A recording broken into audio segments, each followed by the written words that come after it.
नमस्कार दोस्तों, आप सबका हमारे इस channel SMSGS research centre Prayagraj में स्वागत है। हिंदी TGT PGT UGC से संबंधित हमारे महत्वपूर्ण द्विवेदी युग के प्रमुख कवि मैथिली शरण गुप्त जी के बारे में पढ़ेंगे। मैथिली शरण गुप्त मैथिली शरण गुप्त जी का जन्म 3 अगस्त 1886 ईस्वी में चिरगांव झांसी में हुआ था। मैथिली शरण गुप्त जी का जन्म 3 अगस्त 1886 ईस्वी में चिरगांव झांसी में हुआ था और मैथिली शरण गुप्त जी की मृत्यु 11 दिसंबर सन 1964 ईस्वी को हुआ था। मैथिली शरण गुप्त जी के माता का नाम काशीबाई गुप्ता था। मैथिली शरण गुप्त के माता का नाम काशीबाई गुप्ता था तथा पिता का नाम रामचरण गुप्त था। मैथिली शरण गुप्त जी के पिता का नाम रामचरण गुप्त था। मैथिली शरण गुप्त जी के गुरु महावीर प्रसाद द्विवेदी जी थे। मैथिली शरण गुप्त जी के गुरु महावीर प्रसाद द्विवेदी थे। मैथिली शरण गुप्त जी की प्रथम कविता हेमंत, जिनका समय है 1905 ईस्वी, तथा प्रथम काव्य संग्रह मैथिली शरण गुप्त जी का प्रथम काव्य संग्रह रंग में भंग, इनका समय है 1909 ईस्वी। मैथिली शरण गुप्त जी का प्रथम कविता हेमंत, जिनका समय है 1905 ईस्वी, तथा प्रथम काव्य संग्रह रंग में भंग, जिनका समय है 1909 ईस्वी। इन्हें आधुनिक युग का तुलसी स्वीकार किया गया है। मैथिली शरण गुप्त जी को आधुनिक युग का तुलसी स्वीकार किया गया है। ये राज्यसभा के सदस्य भी रहे हैं। मैथिली शरण गुप्त जी राज्यसभा के सदस्य भी रहे हैं। प्रमुख खंड काव्य रंग में भंग,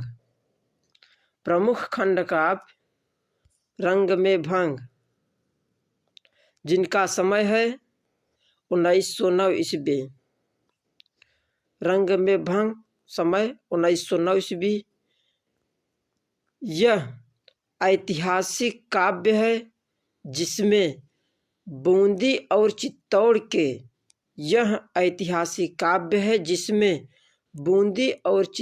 के राजपूत के शौर्य का वर्णन, मान अपमान की भावना के अवांछित अतिरंजना मनुष्य के विकास हेतु बाधक है। काव्य का प्रमुख उद्देश्य है रंग में भंग की भाषा खड़ी बोली। पूछा जाता है कि बूंदी और चित्तौड़ के राजपूत के शौर्य का वर्णन मैथिली शरण गुप्त के किस खंड काव्य में हुआ है, तो होगा रंग में भंग। दूसरा, जयद्रथ वध का समय 1910 ईस्वी। जयद्रथ वध का समय 1910 ईस्वी। इस कथानक जयद्रथ वध, इसका कथानक महाभारत पर आधारित अभिमन्यु की शौर्य गाथा एवं जयद्रथ वध का वर्णन है।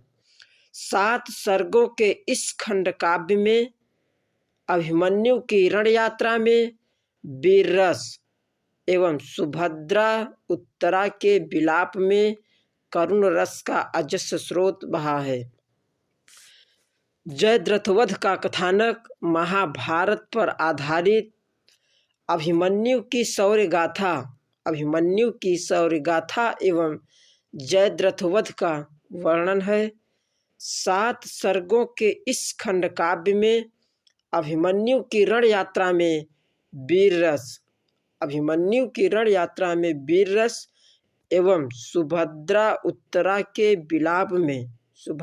एवं उत्तरा के विलाप में करुण रस का अजस्र स्रोत बहा है। पूछा जाता है कि मैथिली शरण गुप्त के किस खंड काव्य में सुभद्रा एवं उत्तरा के विलाप में करुण रस का अजस्र स्रोत बहा है? होगा जयद्रथवध। जयद्रथवध में सुभद्रा एवं उत्तरा के विलाप में करुण रस का अजस्र स्रोत बहा है। तीसरा खंड काव्य है शकुंतला, जिनका समय है 1914 ईस्वी। शकुंतला का समय 1914 ईस्वी। अभिज्ञान शाकुंतलम का अनुवाद शकुंतला और दुष्यंत की कथा। शकुंतला में अभिज्ञान शाकुंतलम का अनुवाद शकुंतला और दुष्यंत की कथा। चौथा खंड काव्य किसान, जिनका समय है 1917 ईस्वी। भारतीय किसान की करुण गाथा एवं कुली प्रथा, बेगारी प्रथा से संबंधित 8 सर्गों का आत्मचरितात्मक खंड काव्य है। किसान, जिनका समय है 1917 ईस्वी। इसमें इस खंड काव्य में भारतीय किसान की करुण गाथा एवं कुली प्रथा, बेगारी प्रथा से संबंधित 8 सर्गों का आत्मचरितात्मक खंड काव्य है। किसान में 8 सर्गों का आत्मचरितात्मक खंड काव्य है। प्रश्न बनता है कि मैथिली शरण गुप्त के किस खंड काव्य में भारतीय किसान की करुण गाथा, कुली प्रथा एवं बेगारी प्रथा का वर्णन है? तो होगा उत्तर किसान।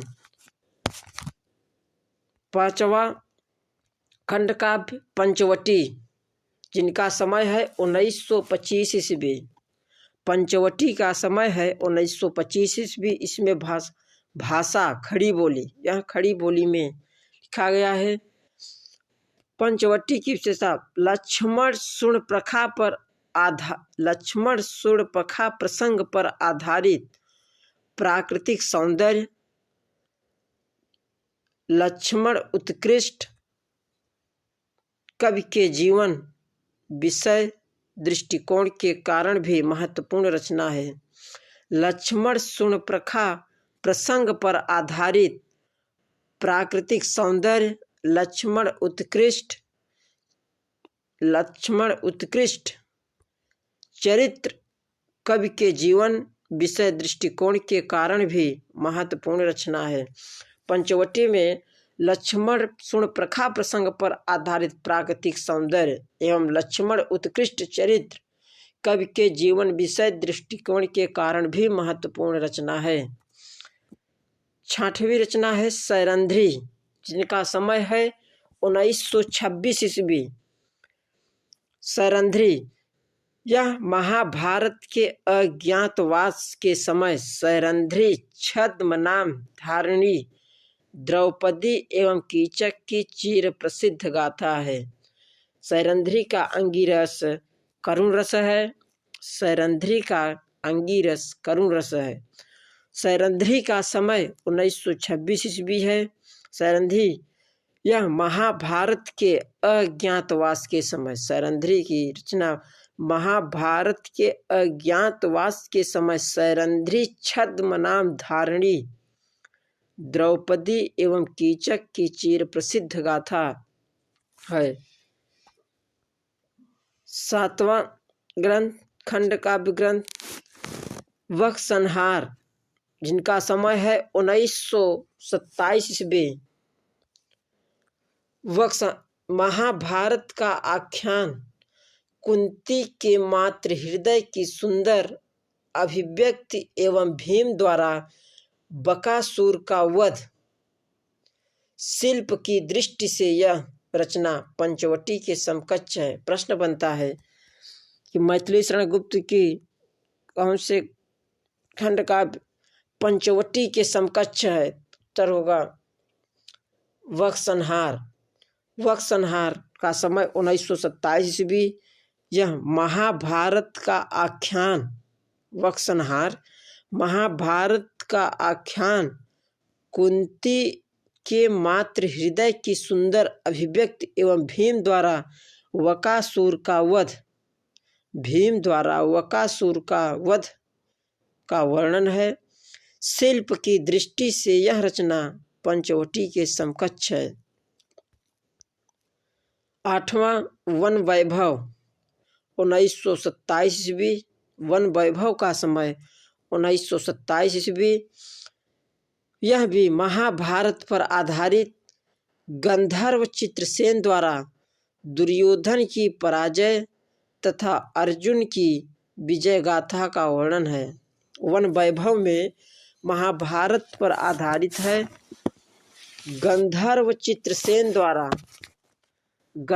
चित्रसेन द्वारा दुर्योधन की पराजय तथा अर्जुन की विजय गाथा का वर्णन है।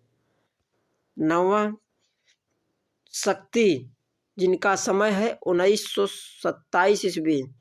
यह पौराणिक आख्यान पर आधारित शक्ति पौराणिक आख्यान पर आधारित दुर्गा सप्तशती में वर्णित दुर्गा के शौर्य और देवदानव के संग्राम का वर्णन है। छात्र मैथिली शरण के कौन से खंड काव्य में दुर्गा के शौर्य और देवदानव के संग्राम का वर्णन है? उत्तर होगा शक्ति। शक्ति में पौराणिक आख्यान पर आधारित दुर्गा सप्तशती में वर्णित दुर्गा के शौर्य और देवदानव के संग्राम का वर्णन है। 10वां यशोधरा, ये भी मोस्ट रचना है। यशोधरा, जिनका समय है 1932 ईस्वी। पति परित्यक्ता यशोधरा के हार्दिक दुख की व्यंजना एवं वैष्णव सिद्धांतों की स्थापना इस ग्रंथ का मुख्य प्रतिपाद्य है। पति परित्यक्ता यशोधरा के हार्दिक दुख की व्यंजना एवं वैष्णव सिद्धांतों की स्थापना इस ग्रंथ का मुख्य प्रतिपाद्य है। खड़ी बोली की इस रचना की प्रेरणा कवि उर्मिला के चरित्र से मिली थी। खड़ी बोली की इस रचना की प्रेरणा कवि उर्मिला के चरित्र से मिली थी। 11वां द्वापर, जिनका समय है 1936 ईस्वी। द्वापर का समय 1936 ईस्वी। श्रीमद् भागवत पर आधारित इस खंड काव्य में यह संदेश व्यक्त हुआ है कि पापी अपने पापों के कारण दुर्गत भोगता है। श्रीमद् भागवत पर आधारित इस खंड काव्य में द्वापर खंड काव्य रचना में यह संदेश व्यक्त हुआ है कि पापी अपने पापों के कारण दुर्गत भोगता है। प्रश्न बनता है कि मैथिली शरण गुप्त के कौन से खंड काव्य में पापी अपने पापों के कारण दुर्गत भोगता है? तो उत्तर होगा द्वापर। द्वापर में पापी अपने पापों के कारण दुर्गत भोगता है और यह श्रीमद् भागवत पर आधारित खंड काव्य में संदेश व्यक्त हुआ है। 12वां सिद्धराज, जिनका समय है 1936 ईस्वी। सिद्धराज 1936 ईस्वी।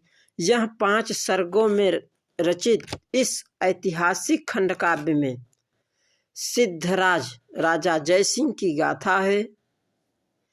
यह 5 सर्गों में रचित इस ऐतिहासिक खंड काव्य में सिद्धराज राजा जयसिंह की गाथा है।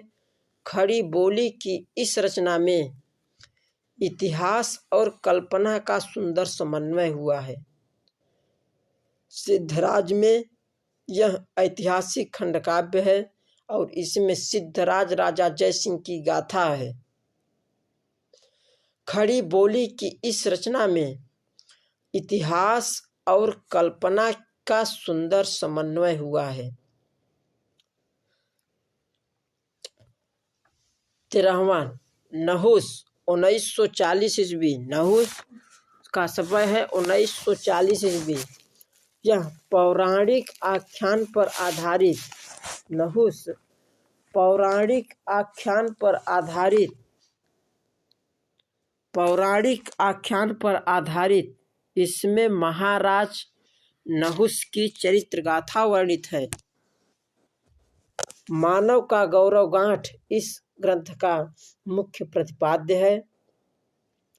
नहुस 1940 ईस्वी पौराणिक आख्यान पर आधारित इसमें महाराज नहुस की चरित्र गाथा वर्णित हुई है। मानव का गौरव गांठ इस ग्रंथ का मुख्य प्रतिपाद्य है। नहुस में मानव का गौरव गांठ इस ग्रंथ का प्रमुख प्रतिपाद्य है।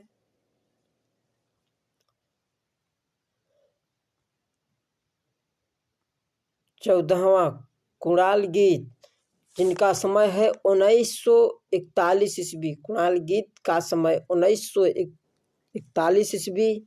यह लोक प्रचलित कथा पर आधारित कुणाल गीत लोक प्रचलित कथा पर आधारित कुणाल के महान व्यक्तित्व से संबंधित यह रचना गेयता की दृष्टि से उत्कृष्ट है। लोक प्रचलित कथा पर आधारित कुणाल के महान व्यक्तित्व से संबंधित यह रचना गेयता की दृष्टि से उत्कृष्ट है। 15वां करबला 1942 ईस्वी। इमाम हुसैन की गाथा का वर्णन। इसमें करबला में इमाम हुसैन की गाथा का वर्णन हिंदू मुस्लिम एकता से संबंधित है। करबला में इमाम हुसैन की गाथा का वर्णन हिंदू मुस्लिम एकता से संबंधित है।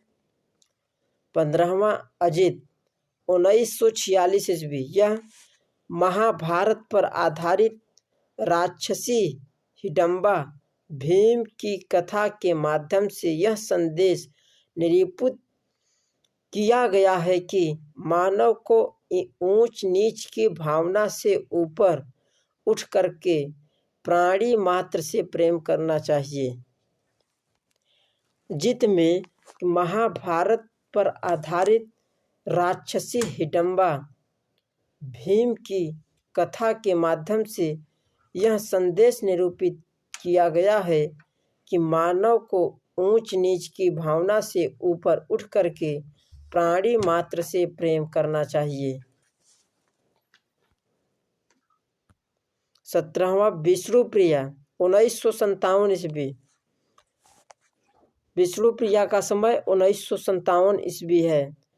विष्णुप्रिया यह महाप्रभु चैतन्य और उनकी वियुक्ता पत्नी विष्णुप्रिया के त्याग एवं तप और उसकी मनोदशा का चरित्र व्यंजित हुआ है।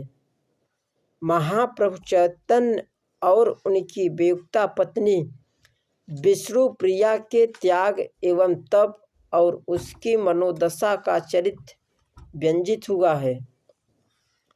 18वां रत्नावली का समय है 1960 ईस्वी। इसमें कुछ विशेष नहीं है। 19वां उर्मिला का समय 1908 से 1909 ईस्वी अप्रकाशित है। अब गुप्त जी के दो प्रमुख एवं प्रसिद्ध महाकाव्य। गुप्त जी के दो प्रमुख एवं प्रसिद्ध महाकाव्य। पहला महाकाव्य साकेत, जिनका समय है 1931 ईस्वी। साकेत का अंगिरस श्रृंगार रस, जिसमें संयोग और वियोग दोनों। भाषा प्रौढ़ खड़ी बोली। साकेत में सर्गों की संख्या 12 है। साकेत का उद्देश्य राम कथा के उपेक्षित पात्रों, विशेषतः उर्मिला के चरित्र का उत्थान करता है। 90वें सर्ग में उर्मिला का विरह वर्णन एवं 12वें सर्ग में उर्मिला लक्ष्मण के मिलन का वर्णन है। साकेत राम कथा के उपेक्षित पात्रों, विशेषतः उर्मिला के चरित्र का उत्थान करता है। 9वें सर्ग में उर्मिला का विरह वर्णन है और एवं 12वें सर्ग में उर्मिला लक्ष्मण के मिलन का वर्णन है। दूसरा जय भारत। जय भारत का समय 1952 ईस्वी। जय भारत का समय 1952 ईस्वी। 450 पृष्ठों के इस विशाल जय भारत में 450 पृष्ठों के इस विशाल प्रबंध काव्य में 47 खंडों में महाभारत की वृद्ध कथा को वाणी मिली है। जय भारत में 450 पृष्ठों के इस विशाल प्रबंध काव्य में 47 खंडों में महाभारत की वृद्ध कथा को वाणी मिली है। जय भारत इस रचना को हिंदू संस्कृति का स्वच्छ दर्पण कहा गया है। जय भारत को हिंदू संस्कृति का स्वच्छ दर्पण कहा गया है। प्रश्न बनता है कि मैथिली शरण गुप्त के कौन सी रचना में हिंदू संस्कृति का स्वच्छ दर्पण कहा गया? उत्तर होगा जय भारत। जय भारत में हिंदू संस्कृति का स्वच्छ दर्पण, जय भारत को हिंदू संस्कृति का स्वच्छ दर्पण कहा गया है। अब निबंध, मैथिली शरण गुप्त के निबंध।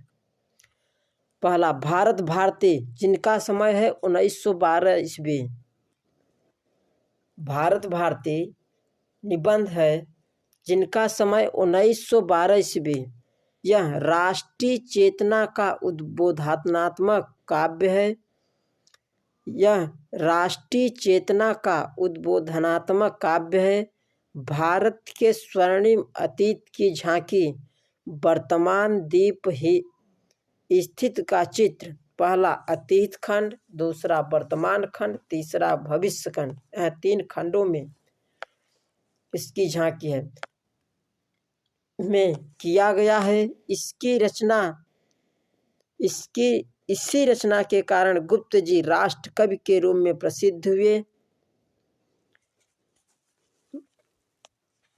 इसी रचना के कारण मैथिली शरण गुप्त जी राष्ट्र कवि के रूप में प्रसिद्ध हुए। भारत भारती रचना की मूल प्रेरणा मुसद्देहाली। भारत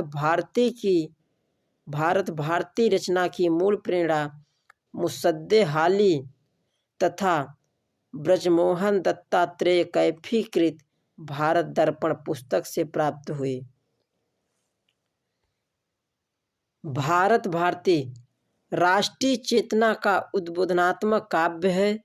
भारत के स्वर्णिम अतीत की झांकी, वर्तमान दिनहीन स्थिति का चित्र अतीत खंड, वर्तमान खंड, भविष्य खंड में किया गया है। इसी रचना के कारण गुप्त जी राष्ट्र कवि के रूप में प्रसिद्ध हुए। भारत भारती रचना की मूल प्रेरणा मुसद्देहाली। भारत भारती की रचना की मूल प्रेरणा मुसद्देहाली तथा ब्रजमोहन दत्तात्रेय कैफीकृत भारत दर्पण पुस्तक से प्राप्त हुई। भारत भारती को अंग्रेजों द्वारा प्रतिबंधित कर दिया गया था। पूछा जाता कि मैथिली शरण गुप्त का कौन सा निबंध का अंग्रेजों द्वारा प्रतिबंधित कर दिया गया था? तो होगा भारत भारती। भारत भारती को अंग्रेजों द्वारा प्रतिबंधित कर दिया गया था।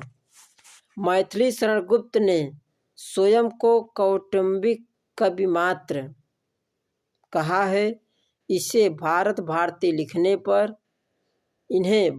भारती लिखने पर महात्मा गांधी ने राष्ट्रकवि की उपाधि दी। मैथिली शरण गुप्त को भारत भारती लिखने पर महात्मा गांधी ने राष्ट्रकवि की उपाधि दी और भारत भारती को अंग्रेजों द्वारा प्रतिबंधित करा दिया गया था। हिंदू, इसकी भाषा संस्कृत मिश्रित खड़ी बोली जाति एकता के आदर्शों से प्रेरित इस काव्य में हिंदुओं को उठने के लिए ललकारा गया है। हिंदू, इसकी भाषा संस्कृत मिश्रित खड़ी बोली जातीय एकता के आदर्शों से प्रेरित इस खंडकाव्य में हिंदुओं को उठने के लिए ललकारा गया है। अगली राजा प्रजा 1956 ईस्वी। फिर विजय पर्व 1963 ईस्वी। विजय पर्व का समय 1963 ईस्वी है। इसमें 34 पद हैं। विजय पर्व में 34 पद हैं। गुप्त जी की यह अंतिम रचना है। विजय पर्व गुप्त जी की यह अंतिम रचना है। यह पद्यात्मक उद्बोधन गीत है जिसे उन्होंने चीनी आक्रमण के समय संसद में बतौर वक्तव्य के रूप में दिया था। विजय पर्व गुप्त जी की यह अंतिम रचना है। यह पद्यात्मक उद्बोधन गीत है जिसे उन्होंने चीनी आक्रमण के समय संसद में बतौर वक्तव्य के रूप में दिया था। अब कथाश्रित निबंध काव्य पत्रावली 1916 ईस्वी। दूसरा विकट भट्ट राजपुतानी आन तथा दर्प का ओज गुण प्रधान खड़ी बोली में वर्णन है।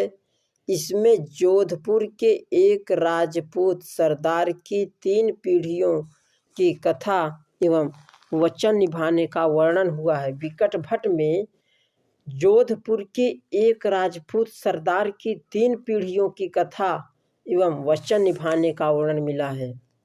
विकट भट्ट रचना में जोधपुर के एक राजपूत सरदार की 3 पीढ़ियों की कथा एवं वचन निभाने का वर्णन मिला है। तीसरा गुरुकुल, जिनका समय है 1929 ईस्वी।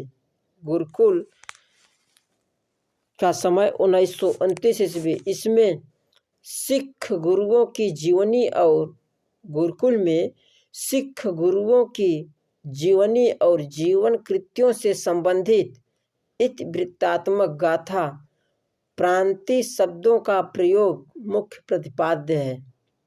गुरुकुल में सिख गुरुओं की जीवनी और जीवन कृत्यों से संबंधित इतिवृत्तात्मक गाथा प्रांतीय शब्दों का प्रयोग मुख्य प्रतिपाद्य है। चौथा अर्जन और विसर्जन 1942 ईस्वी। अर्जन और विसर्जन 1942 ईस्वी। इसमें दमिश्क और उत्तरी अफ्रीका पर किए गए आक्रमणों एवं घटनाओं का वर्णन है। अर्जन और विसर्जन में दमिश्क और उत्तरी अफ्रीका पर किए गए आक्रमणों एवं घटनाओं का वर्णन है। काबा 1942 ईस्वी। इसमें कुछ विशेष नहीं है। छठवां प्रदक्षिणा 1950 ईस्वी। इसमें राम कथा से संबंधित इस रचना में प्रत्युत्पन्न मत संवादों का वैशिष्ट्य है। राम कथा से संबंधित इस रचना में प्रत्युत्पन्न मत संवादों का वैशिष्ट्य है। युद्ध, अगली युद्ध 1950 ईस्वी, इसमें महाभारत युद्ध से संबंधित है। ये महाभारत युद्ध से संबंधित है। 8वां कविश्री 1955 ईस्वी, कविश्री 1955 ईस्वी, इसमें भारत की आदर्श नारियों की भावना पूर्ण कहानी का वर्णन है। कविश्री का समय 1955 ईस्वी है। इसमें भारत की आदर्श नारियों की भावनापूर्ण कहानी है। 9वां नल दमयंती, जिनका समय है 1910 से 11, ये अप्रकाशित है। अब मैथिली शरण गुप्त जी के गीत काव्य, पहला वैतालिक, जिनका समय 1916 ईस्वी, यह काव्य राष्ट्रीय और पुनर्जागरण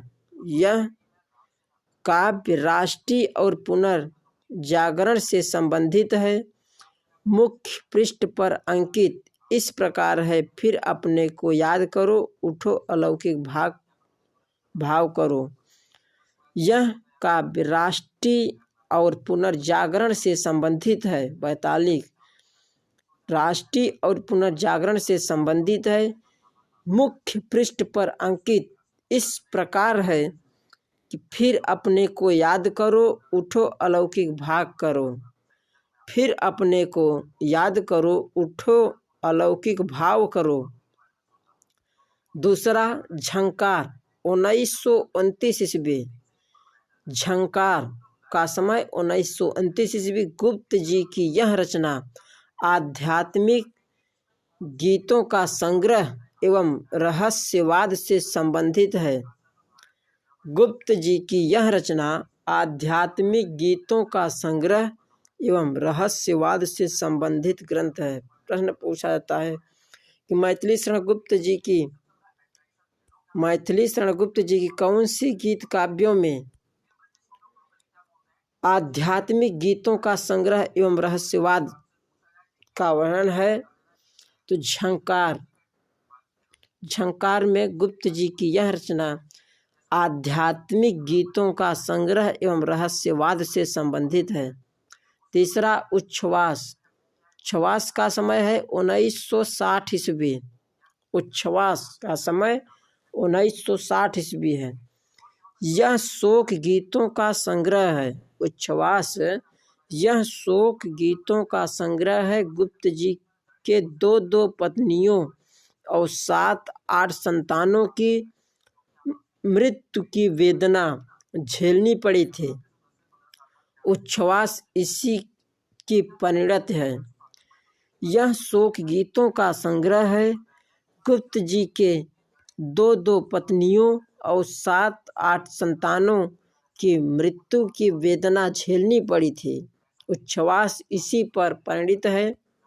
अब गुप्त जी का पद्य नाटक दिवोदास, पृथ्वीपुत्र, जैनी लीला, छोटे पद्यबद्ध रूपक गीतनाट, अनघ 1925 ईस्वी, यह बौद्ध संस्कृत पर आधारित इसका कथानक समसामयिक है।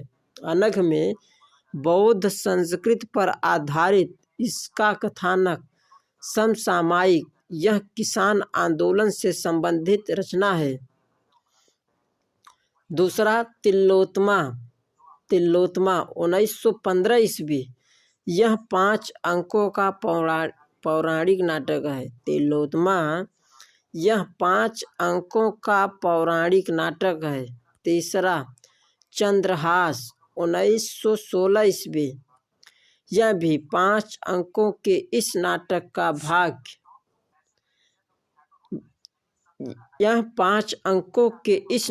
का भाग्यवाद मुख्य प्रतिपाद्य है। हिंदी साहित्य में रामचरितमानस के बाद राम काव्य का दूसरा स्तंभ गुप्तकृत साकेत है। हिंदी साहित्य में रामचरितमानस के बाद राम काव्य का दूसरा स्तंभ गुप्तकृत साकेत है। हिंदी में रामचरितमानस के बाद राम काव्य का दूसरा स्तंभ गुप्तकृत साकेत है। गुप्त जी को साकेत रचना की मूल प्रेरणा 1908 ईस्वी में सरस्वती पत्रिका में महावीर प्रसाद द्विवेदी के लेख कवियों की उर्मिला विषयक उदासीनता से मिली। यह लेख द्विवेदी ने छद्म नाम भुजंग भूषण भट्टाचार्य नाम से प्रकाशित कराया। गुप्त जी को साकेत रचना की मूल प्रेरणा सन 1908 ईस्वी में सरस्वती पत्रिका में महावीर प्रसाद द्विवेदी के लेख कवियों की उर्मिला विषयक उदासीनता से मिली। यह लेख द्विवेदी ने छद्म नाम भुजंग भूषण भट्टाचार्य ने नाम से प्रकाशित कराया। साकेत शब्द मूलतः पाली भाषा का शब्द है। साकेत शब्द मूलतः पाली भाषा का शब्द है जिसका अर्थ है अयोध्या। साकेत का अर्थ है अयोध्या। इसमें 12 सर्ग हैं। डॉक्टर नगेंद्र ने इसे जनवादी काव्य कहा है। साकेत को डॉक्टर नगेंद्र ने जनवादी काव्य कहा है। आचार्य रामचंद्र शुक्ल ने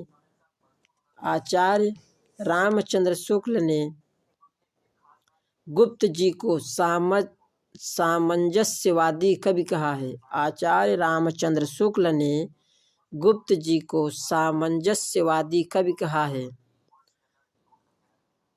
आचार्य रामचंद्र शुक्ल जी के अनुसार झंकार में गुप्त जी ने छायावाद नाम से रहस्यवाद कविताओं का कलरव गीत रहस्यवादियों के स्वर में आए हैं। झंकार में गुप्त जी ने छायावाद नाम से रहस्यवाद कविताओं का कलरव गीत रहस्यवादियों के स्वर में गाए हैं।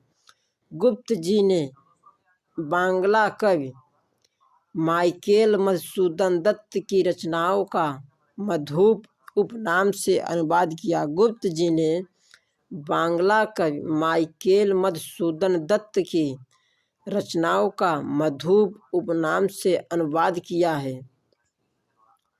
गुप्त जी ने मार्कसी की पुत्री जैनी पर या जैनी नामक काव्य लिखा है। गुप्त जी ने मार्कसी की पुत्री जैनी पर या जैनी नामक काव्य लिखा है। गुप्त जी को द्विवेदी युग में हर गीतिका छंद का बादशाह कहा जाता है। गुप्त जी को द्विवेदी युग में हर गीतिका छंद का बादशाह कहा जाता है। गुप्त जी को द्विवेदी युग में हर गीतिका छंद का बादशाह कहा जाता है। गुप्त जी को अंत्या अनुप्रास का स्वामी कहा जाता है। गुप्त जी को अंत्यानुप्रास का स्वामी कहा जाता है। हिंदी साहित्य में माखनलाल चतुर्वेदी दादा, अमृतलाल नागर बंधु और मैथिली शरणगुप्त दद्दा के नाम से प्रसिद्ध हैं। गुप्त जी को अंत्यानुप्रास का स्वामी कहा जाता है। हिंदी साहित्य में माखनलाल चतुर्वेदी दद्दा, अमृतलाल नागर बंधु और मैथिली शरणगुप्त दद्दा के नाम से प्रसिद्ध हैं। गुप्त जी द्वारा अनुदित काव्य प्लासी का युद्ध, मेघनाथ वध, वृत्रसंहार। गुप्त जी द्वारा अनुदित काव्य पहला प्लासी का युद्ध, दूसरा मेघनाथ वध, तीसरा वृत्रसंहार। अब गुप्त जी की कुछ प्रसिद्ध पंक्तियाँ गुप्त जी की कुछ प्रसिद्ध पंक्तियाँ।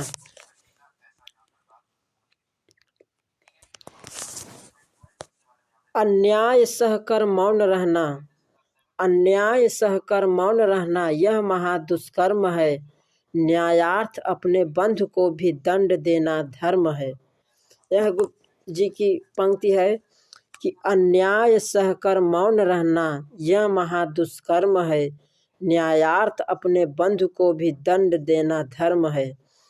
दूसरी पंक्ति, इस बात पर ही पांडवों का कौरवों से रण हुआ, इस बात पर ही पांडवों का कौरवों से रण हुआ, जो भव्य भारतवर्ष के कल्पांत का कारण बना। यह जयद्रथवध हरगीतिका, यह जयद्रथवध से है और इसमें हरगीतिका छंद जिसमें 28 मात्रा होते हैं। तीसरे पंक्ति, उस काल मारे क्रोध के, उस काल मारे क्रोध के तन कांपने उसका लगा, मानो हवा के बेग से सोता हुआ सागर जगा। उस काल मारे क्रोध के तन कांपने उसका लगा, मानो हवा के बेग से सोता हुआ सागर जगा। चौथी पंक्ति, मैं सत्य कहता हूँ सखे, मैं सत्य कहता हूँ सखे, सुकुमार मत जानो मुझे, यमराज से भी युद्ध में तत्पर सदा मानो मुझे। मैं सत्य कहता हूँ सखे कि सुकुमार मत जानो मुझे, यमराज से भी युद्ध में तत्पर सदा मानो मुझे। अवधशिला, दूसरी पंक्ति, अवधशिला का उर पर था, अवधशिला का उर पर था गुरु का भार, तिल तिल काट रही थी दृग जल धार। यह साकेत से बरबय छंद में, यह साकेत से बरबय छंद में 19 मात्रा है, जिसमें 12 और 7 पर यति रहती है। लास्ट पंक्ति, कहती हुई यूं उत्तरा के नेत्र, कहती हुई यूं उत्तरा के नेत्र, जल से भर गए हिम के कणों से पूर्ण मानो हो गए पंकज नए। इसमें उत्प्रेक्षा अलंकार है और हरगीतिका छंद। कहती हुई यूं उत्तरा के नेत्र, कहती हुई यूं उत्तरा के नेत्र, जल से भर गए हिम के कणों से पूर्ण मानो हो गए पंकज नए। दोस्तों, हमारा ये वीडियो अच्छा लगा हो तो वीडियो को शेयर करें, लाइक करें, सब्सक्राइब करें, कमेंट बॉक्स में कमेंट करें, किस टॉपिक का वीडियो चाहते हो। धन्यवाद।